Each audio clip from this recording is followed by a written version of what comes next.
Now, the static labor theory, with the name static, right? So it sounds contradictory to, the freedom of movement notion. Because the theory, puts great emphasis on the stability of the occupation. And it argues that in a well-functioning economy, there should be minimum job changes. So let me explain, this rationale behind this by giving you some detail, okay, of how labor policy was actually implemented. Under the governance of the past kings, different occupations they're settled in a specific location. So, for example, according to Guan Zi, if you remember, he was the chancellor and the politician of the state of Qi during the spring and autumn period. He said, students are settled in a quiet place, the artisans in the factory, merchants in the marketplace, and farmers in the countryside. So each group collectively lived in a special district by themselves, and consistently attended to his own business. This is actually very similar to the concept of business parks in modern days, right? For example, financial service advisors or providers, they tend to establish their own offices in the same area, which is financial district. And tech companies tend to stay geographically close to each other, such as Silicon Valley in San Francisco and the tech center in Shenzhen of China. The way that these skilled labor worked is that no matter what they specialized in, they practiced their occupation for a very long time, since a very young age, so that their minds were settled, not wandering about, and they didn't like to change the occupation, even when they came across with different things. So the point of this arrangement is that workers were able to master and polish their skills, and therefore pass down the skills through future generations. Now, what is the rationale for this? Well, the labor theory, the static labor theory, is in fact in harmony with Confucianism, and it was very successfully carried out by Guan Zi. Now, I'm sure that you probably have a big question mark in your mind. Like I said, this static labor theory seems to contradict the freedom of occupational movement, because the latter is recognized as an important foundation of labor equality, but the former recommends high stability of career choice. So this seems to be a paradox. Now, let's hold on to that thought. We don't solve this paradox right now, because this is really important. We'll solve it in the next section. What I would like to do now, if I may, is to explain the benefit of static labor.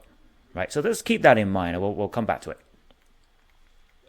So the separation of the four groups is not a result of social distinction or discrimination, but simply for occupational specialization. In traditional Chinese culture, an important principle of life is specialization, and is not only applicable to work, but also to study, to religious practice, etc. In the Dharma lecture, the Venerable Master Chin Kung mentioned that the stability of the mind is extremely important. It's not only important in the sense of Buddhist practice, such as chanting, meditation, or sutra recitation, but also in everything in life. Only by specialization can we achieve something meaningful. Let me give you some example. If you study accounting, right, and you want to be an accountant in the future, well, what would you do? Well, you must settle your mind first. And you go through all the qualification exams, ACCA, ACA, whatever that is, before you qualify as an accountant, right? But that's not the end. After that, you must work as an accountant for many years so that you are familiar with all the complex financial situations. If you look at the career path of all the chief financial officers or CFOs of big companies, big public companies, they must be financial experts, but the expertise come from years of practice. Again, taking sports as an example, we all know Tiger Woods, right? One of the greatest golfers in the history of sports. Now, people say, well, his achievement comes from his talent. Well, yes, talent is important. Everybody has talent. But let me tell you what makes Tiger Woods so successful in his profession. Now, here it is. Tiger Woods' father, Earl, okay, he had a 9-to-5 job, and he spent much of his free time working on his golf game. So when he was home, he would retreat to his garage, where he would rig up a net that enable him to practice his swing, his swing at home. And he would put he would put a square of carpet on the floor and hit balls from it into the net. Okay, so basically the garage was this man's cave, his man cave, where he could smoke, he could sip a cold one, and refine his stroke. But the best of all, it was a place of refuge. Okay, so he loved it. Now, when Tiger was Tiger was about 6 months old, his father started bringing him to the garage and strap him into a high chair. And while using a 5-iron to hit ball after ball after ball, his father would talk to Tiger. His mother sometimes would sit beside the high chair with a spoon in one hand and baby food in the other. So according to Tiger's mother, every time his father hit the ball, Tiger would open his mouth and his mother would insert the spoon. So she would repeat this routine until he finished his meal. So this basically became a nightly ritual. Okay? His father swinging and talking, Tiger watching and listening, and his mother feeding her baby. Okay, now why am I telling you this? What's the significance of this? Well, neuroscientists have a long studied the effects of repetition on the child's brain, especially during the first 3 years. So the types of repetitious experience, as well as the quality of relationships in those first few years, have a powerful and lasting influence on the brain's development. So in Tiger's case, he was exposed to an extreme level of live demonstration. And based on his father's later accounts, a conservative estimates suggest that by the time Tiger turned 1 year old, he has spent between 100 and 200 hours watching his father hit golf balls. Now, although Tiger Woods' father was only an average golfer, he gave Tiger his first putter at the age of 7 months and began hitting balls with him at the age of 2. He then had Tiger Woods working with professional instructors as early as age of 4. At the age of 5, Tiger was already winning tournaments against older kids. So that's what behind. That's the story behind the curtain. In music, talent is usually considered to be the biggest contributing factor to success. Now, for example, Mozart was the definition of child prodigy, and he already began performing music with his sister in the capitals of Europe at the age of 7. What we have overlooked is that his father, who was a decent composer himself, started teaching Mozart when he was 4 years old. His father noticed Mozart's love of music at an unbelievably young age, which led him to begin teaching him how to play at the age of 4. So during this time, his father noticed just how well this young man could focus, to concentrate. He was so absorbed, so focused, so dedicated to learning music. So by the time Mozart showed his talent of music, he already had 3 years of focused practice. And still, at the age of 7, the performances were, more of a novelty for audiences to see the young, precious children playing.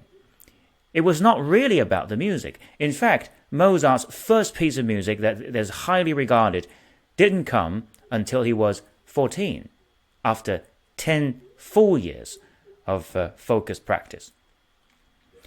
So these are just two of the most overlooked examples of intensive practice and occupational stability.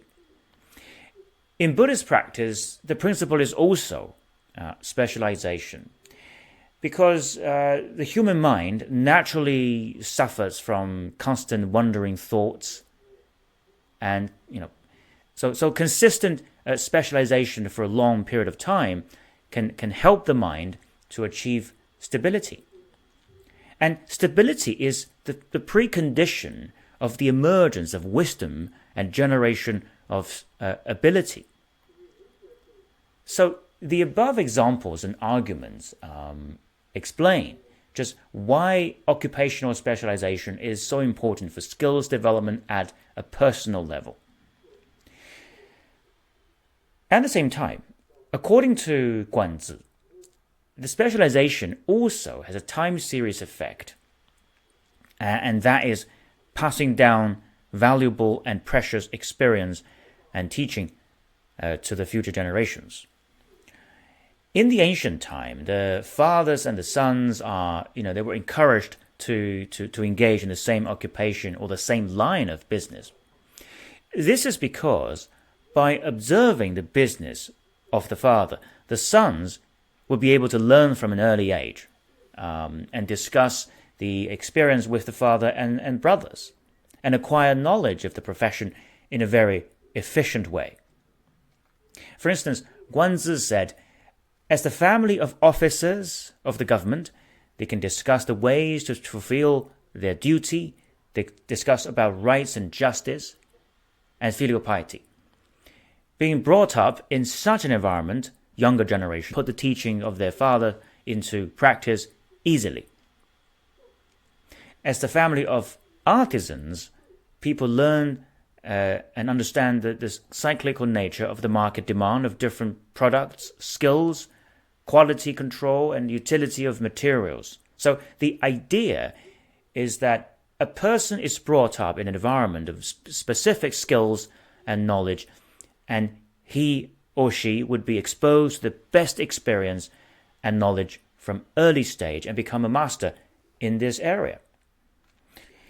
And this is only made possible through lengthy training, and more importantly, the stability of the mind. Now, this principle applies very well to family businesses, right? And it was the typical form of business in ancient times. However, it also applies to modern industry and educational system. A person must set his goal as early as possible and devote, I would say, sufficient amount of time and effort in his chosen profession. So this is the best way to raise economic productivity and quality. So for the above reasons, in ancient China, occupational stability was actually used as a proxy to measure a country's economic condition. Okay, let me give an example.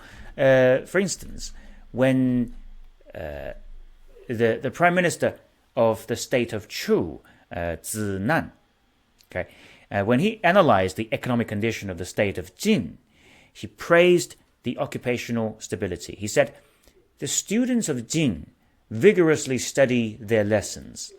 Remember, students were government officials. Okay, so he said, the students of Jin vigorously study their lessons. His common people attend diligently to agriculture. His merchants, artisans, and servants know nothing of changing their occupations. So every group of labor concentrated on developing their own perspective skills, and they didn't consider changing their focuses. But here's another question. Why people didn't think about changing their focuses? Why? They could, but why not? Given the freedom of occupational movement, it must be because the people were satisfied with their occupations. Otherwise, they would have changed. And the economic explanation is that people were able to make a reasonable living by sticking to their own group. So this explains why this acts as a proxy of economic development. So this forms a very good ecosystem in the sense that people can master their skills just by sticking to their own profession, and because they're able to make a good living, they will stay in their profession, and this further enhances their skills, which will increase the efficiency and productivity further, which itself makes their job more valuable. Now, of course, with the development of technology and evolution of modern society, it is quite a common thing for people to change their occupation in terms of acquiring new skills and changing workplace, etc. But the principle of static labor theory still applies, and this brings us to the next section where we solve the earlier paradox that we raised. Okay, the paradox between occupational stability and freedom of occupational movement.